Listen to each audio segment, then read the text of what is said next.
On the evening of June 17th, 2015, a mass shooting took place at Emmanuel African Methodist Episcopal Church in downtown Charleston, South Carolina. During a prayer service, 9 people were killed by gunmen, including the senior pastor, State Senator Clementa C. Pinckney. Luckily, a 10th victim survived. The morning after the attack, police arrested a suspect, later identified as 21-year-old Dylan Roof, in Shelby, North Carolina. Roof later confessed to committing the shooting in hopes of igniting a race war. Unfortunately, the wrath of many people shifted from the murderer to something he used as a symbol of his hatred and bigotry: Confederate symbols, most notably the Confederate battle flag. Symbols and monuments to the Confederate States of America have come under scrutiny because of the alleged symbolism of racism and slavery. Today, I will explain to you the problems with removing the symbols, some possible solutions that will keep everyone happy, and why is it important to not remove the symbols. The first thing you need to know about the problems with removing the symbols and tearing them down is the flag and monument honor soldiers of the Confederacy, and by an act of Congress, they are also American veterans.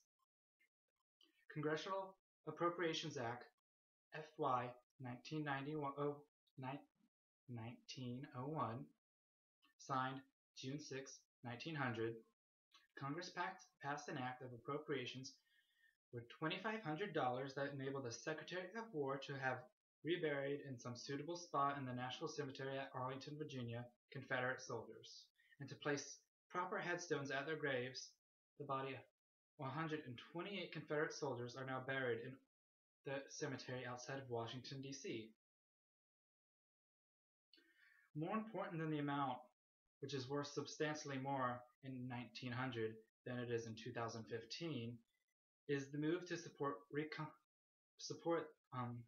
the Confederate soldiers by the Congress. In 1906, Confederate battle flags, which were often kept as trophies after the war, were ordered to be returned to states from which they originated. Some states refused to return the flags, however. Wisconsin still has at least one flag it refuses to return to its state of origin. U.S. Public Law 85-425, Section 410, which was approved May 23, 1958, is quoted as, "The administrator shall pay to each person who served in the military or naval forces of the Confederate States of America during the Civil War a monthly pension in the same amounts and subject to the conditions who would have been applicable to such person under laws in effect on December 31, 1957, if his service in such forces had been in service in the military or naval forces of the United States." While this was only a gesture of good faith since the last Confederate veteran died in 1958, it is meaningful in that only 45 years ago, from 2003, the Congress of the United States saw fit to consider Confederate soldiers as equivalent to U.S. soldiers for their service benefits. This final act of reconciliation was made almost 100 years after the beginning of the war and was meant as a symbolism more than an actual reward. Now that we see while it's unlawful to remove this Confederate flag and other symbols, it's also immoral to remove them.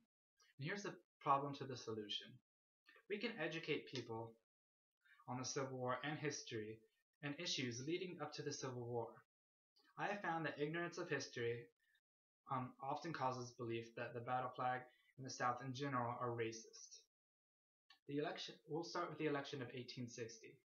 The election of 1860 was one of the most unusual in all of American history. It was a four-way race brought on by a split of the Democratic Party. According to CivilWar.org, Abraham Lincoln, who was the Republican nominee, did not even appear on the ballot in most southern states. He only won 39.8% of the vote. That's less than half. If you combine the two Democratic candidates running at the time, they would have easily beat Lincoln. And at the time, secession was legal. While now secession is ruled unconstitutional in 1869, that wasn't until 4 years after the war ended. And one could still argue whether legal or not, secession is the right of any state that willingly joins a union like the United States. Another thing that would say that the South and Confederacy were not racist organizations is that blacks fought for the South and were even paid the same amount, unlike blacks that fought for the Union. During the Civil War, a white Union private made $13 a month. His black counterpart made $7 a month.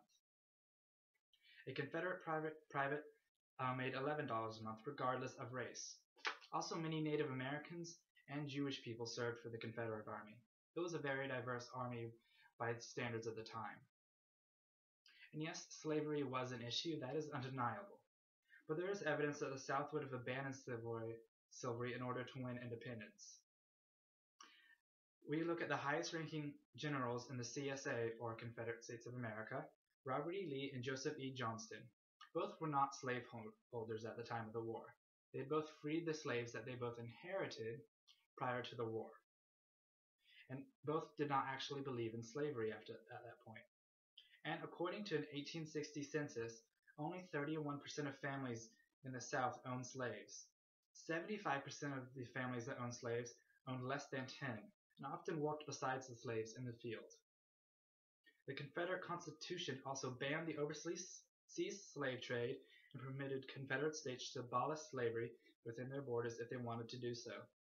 Slavery wasn't abolished until 1868, 3 years after the war. This means Kentucky, Missouri, Maryland, and Delaware, which were border states at the time that sided with the Union, still had slaves. People also need to understand the importance of the Confederacy and the facts that are often forgotten. Now I'll let you know my stance. I believe the Confederate battle flag and other monuments dedicated to the Confederacy and the soldiers that served on her during the war should just be left alone. We look at the old argument that you often see of heritage, not hate.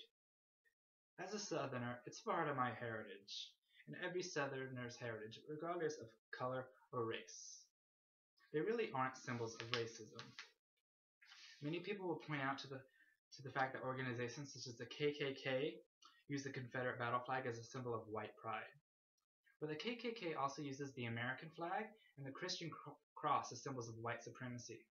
Last time I checked, the American flag is not a symbol of racism, and neither is the cross. Racist bigots and bigots in general are ignorant by nature. They're willing to use anything and everything to try and further their own cause, even if it already contradicts of what they're going with.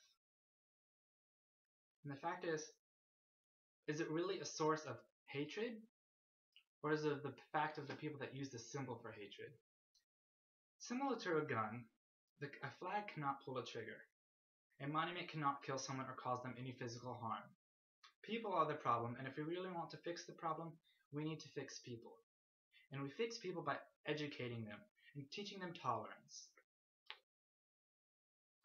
To conclude, I told you today about the problems with removing the symbols, some possible solutions, and why it's important not to remove the symbols. As mentioned before, symbols and monuments to the Confederate States of America have come under scrutiny for allegedly being symbols of racism. But I believe they are not. The South has always been culturally different from the rest of America. Most of us don't really want any trouble and just has to be left alone, but we unfortunately find our inherited culture under attack due to ignorance and hatred. We're the first people to point out racism. We are often associated with radicals and extremists because they have stolen our sacred and cultural symbols and used them for their own purpose. The question I leave with you today: if your cultural symbols were under attack, would you sit back and let it happen, or would you enlighten your opponents and hope to unite them to stop those who abuse them?